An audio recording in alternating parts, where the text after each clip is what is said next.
Aunty के लेह लद्दाख के सफर में आपका बहुत बहुत स्वागत है। अब आता है तीसरा दिन। तीसरे दिन हम सुबह कहीं नहीं जा पाए क्योंकि उससे पहली रात को आंटी की हो गई तबीयत खराब।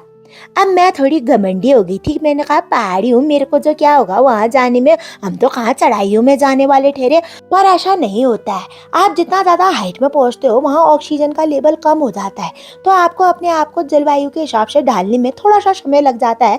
वही मेरे साथ हो रहा था। खैर शाम को हम पहुंचे एक मोनेस्ट्री में जो लेह से कम 19 किलोमीटर दूर थी। उसका नाम था तीक्षे मोनेस्ट्री। उस समय जाके मुझे एहसास हुआ भक्ति में बहुत शक्ति होती है रे। चाहे आप कोई धर्म के हो, कोई जात के हो, लेकिन अगर आप किसी देवीय शक्ति को पूजते हो, आपको उसका एहसास दूर से ही हो जाता है। अंदर जाते ही शुरू में आपको टिकट लेना पड़ता है। टिकट लेने के बाद हम सीधे सीधे आगे को चलने लगे। बहुत कम चढ़ाई थी, बहुत पास था, लेकिन पता नहीं क्यों, शायद मेरा तीसरा दिन था इसलिए मुझे सांस लेने में बीच बीच में दिक्कत महसूस हो रही थी। फिर भी हम नज़ारों का मजा लेते हुए आगे को बढ़ते रहे और हम पहुंच गए तीक्षे मोनेस्ट्री के गेट पर। चलो आपको दिखाती हूँ कि अंदर मोनेस्ट्री में क्या क्या है, क्या मुझे सच में वहां जाके शांति का अनुभव होता है या नहीं। आइए मेरे साथ। तो शांति का अनुभव करने के लिए मैंने अपनी चढ़ाई शुरू करी। वहाँ ड्रम के शेप की बहुत सारी बेल थी, मैंने भी वो घुमा दी। उसके अंदर कहते हैं मंत्र होते हैं जो आकाश में चारों तरफ फैल जाते हैं। अब भगवान तो भगवान होते हैं भाई, चाहे किसी भी धर्म के हो। दैवीय शक्ति पे विश्वास रखना चाहिए। चमत्कार कहीं से भी किसी के साथ हो सकते हैं, है कि नहीं। जैसे जैसे हम ऊपर को चढ़ते जा रहे थे मुझे अलग ही शांति का अनुभव हो रहा था। ऐसा रंग बिरंगा मोनेस्ट्री था, हमारे लिए तो मंदिर ही हुआ वो। इतना अच्छा लग रहा था, इतना सुकून मिल रहा था। कहते हैं वो 12 मंजिली का है। भगवान जाने मुझे 12 मंजिली जैसा अंदाज तो नहीं आ रहा था, पर चढ़ने में सांस जरूर फूल रही थी। कपूर सूंघना पड़ रहा है, ऑक्सीजन नहीं आ रही। यहाँ कपूर ने बड़ा मदद करा रहे। जैसे ही सांस कम आती थी अगर कपूर सूंघ लो तो बहुत हेल्प मिलती थी। तो अगर आप भी लेह की तरफ जाएंगे तो अपने साथ कपूर का डब्बा जरूर रख के लेके जाएं। तो जैसा कि आपको पता होगा मोनेस्ट्री में ड्रम शेप की बेल होती है। इनको ना क्लॉकवाइज घुमाया जाता है। इसके अंदर मंत्र होते हैं, बल उसका आशीर्वाद चारों तरफ घूमता है। तो मैंने भी घुमा दिया। आशीर्वाद तो किसी भी ईश्वर से मिल जाए वो तो फिर हमारे लिए सौभाग्य की बात ठहरी। फिर हम घुस गए मोनेस्ट्री के अंदर। आहा, जो हवा चल रही थी वहाँ इतनी शांति थी। क्यों नहीं होगी।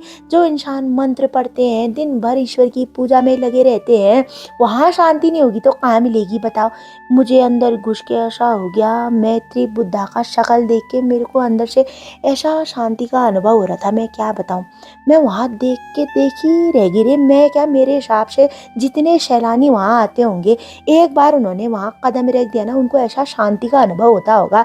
वहां घुसते ही मुझे ऐसा एहसास हुआ कि एक हम लोग हैं जो सांसारिक दुनिया में ऐसे बंधे हुए हैं कि हमको लालच भी है, घृणा भी है, दूसरों से ईर्ष्या भी है, आगे भी बढ़ना है, पैसों की ललक भी है। वहाँ दूसरी तरफ कुछ बौद्ध भिक्षु बैठे थे जिन्हें हम मंक कहते हैं। छोटे छोटे बच्चे, वहाँ पे बौद्ध के स्कूल होते हैं जो उसमें पढ़ने वाले मंक थे। वो चुपचाप बैठे थे, ईश्वर का नाम ले रहे थे, ईश्वर का जाप कर रहे थे। उनको सांसारिक दुनिया से कोई मतलब नहीं था। और एक हम जैसे लोग हैं न, जिनकी कभी सांसारिक लालसा खत्म हो रही है ना कभी हमारी जिज्ञासा। मैंने सोचा जब इतना ऊपर चढ़ के आई हूँ तो थोड़ी देर मैत्री बुद्धा के सामने बैठ जाती हूँ। उनके हाथों की मुद्रा देख के, उनकी खूबसूरती देख के मेरा मन करा मैं उनको देखती रहूं। वहाँ एक छोटा सा बच्चा बौद्ध भिक्षु ऐसे भगवान का जाप कर रहा था। उसको देख के खुद पे शर्म आ रही थी कि हम क्यों नहीं कर पाते हैं, हमारे साथ के बच्चे क्यों नहीं कर पा रहे हैं ये सब जो वो बच्चा कर रहा था। फिर धीरे धीरे हम ऊपर की तरफ बढ़े।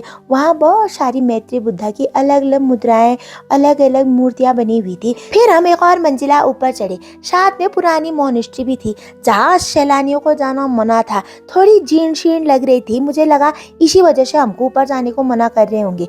ये जो आप देख रहे हैं इसको सिल्वर स्तूप कहते हैं। जब आप लेह लद्दाख घूमोगे इस शेप के आपको बाहर बहुत सारे मिल जाएंगे स्तूपा।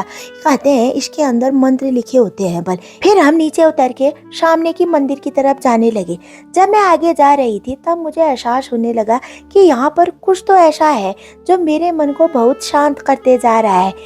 यहाँ के सच में थोड़ा शांति का अनुभव हो रहा है। सामने अंदर मंदिर में घुसने के बाद मुझे ऐसा एहसास हुआ जैसे कि यह बहुत ही पौराणिक मंदिर है। बहुत गजब की शांति का अनुभव हो रहा था। यहाँ इतना कलरफुल, इतना रंग बिरंगे मंदिर हमने कहाँ देखे ठहरे, यहाँ देखने को मिल रहे थे। यह वो जगह थी जहाँ पर बौद्ध भिक्षु यानी मंक अपनी प्रार्थना करते हैं। वहाँ जाके मेरे को अलग ही वाइब कहते हैं ना आजकल के बच्चे, अनुभूति हो रही थी बहुत ज़्यादा शांति की। मंत्रों में बहुत शक्ति होती है रे, चाहे किसी भी देवी देवता के मंत्र हो, किसी भी धर्म के मंत्र हो। वहाँ भगवानों को देख के मुझे ऐसा एहसास हो रहा था जैसे बुद्ध कल्चर और हमारा हिंदू कल्चर सिमिलर ही हो। उनके देवी देवता देखकर मुझे कभी कभी हमारे देवी देवताओं का एहसास हो रहा था। उनकी मूर्ति, वो आभा, वो बहुत सारी हाथों की मुद्राएं, उनको देख के मुझे ऐसा लग रहा था कि हमारा धर्म और बुद्ध धर्म बहुत ज़्यादा सिमिलर है। देखो भक्ति तो सबकी सिमिलर ही होती होगी, सब भगवान को अपने मानते हैं चाहे कोई भी धर्म के हो, लेकिन इनके भगवान देख के मेरे को ऐसा लग रहा था जैसे थोड़े थोड़े हमारे भगवानों से मिलते जुलते होंगे। खैर मैंने वहाँ एक भाई साहब को मत्था टेकते हुए देखा तो मैंने भी सारे भगवानों के ऊपर मत्था टेक दिया। किसी भी भगवान का आशीर्वाद मिल जाए गलत है क्या। हम टॉप की छत पर गए, अब भगवान जाने वो 12 मंजिला होगी नहीं होगी। वहां से पूरा तिक्षे विलेज दिख रहा था। उस तिक्षे विलेज के नाम पे इस जगह का नाम तिक्षे मोनेस्ट्री ठहरा। इतना शांत, इतनी शीतल हवा, मैं सच कह रही हूँ, मेरे को इतना अच्छा लगा ना यहाँ आने के बाद।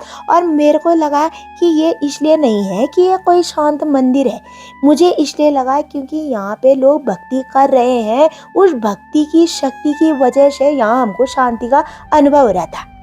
फिर हम आए दूसरे टूरिस्ट स्पॉट पर, जिसको देखकर मुझे तो दो ही शब्द याद आए कि भाग लो अभी भी मौका है, ये तो छल कपट और धोखा है। क्या आपको याद है 3 इडियट पिक्चर का वो सीन जहाँ फरहान और राजू रेंचो को ढूंढने के लिए आते हैं लेके स्कूल में। ये लेका वो स्कूल था बल। सुनने में आया स्कूल वालों ने उनको शूटिंग की परमिशन ही नहीं दी थी। बाकी उन्होंने टूरिस्ट स्पॉट बनाने के लिए यहाँ पर रेंचो नाम का एक काफे भी बना रखा था। अब इतने के लिए पिक्चर वाले तेज ठहरे, उन्होंने क्या करा शूटिंग के लिए एक दीवार बना दी। अब इन्होंने दीवार को बना दिया है टूरिस्ट स्पॉट। इस दीवार में ही शूटिंग हुई थी रे। यहाँ पे ऑल इज वेल लिखा था, बाकी 3-4 सीन बना रखे थे और ये बैठने वाले तो आपको ले में हर जगह दिख जाएंगे। बाकी की कहानी अब आपको सुनाऊंगी अगले एपिसोड में, बने रहिएगा मेरे साथ।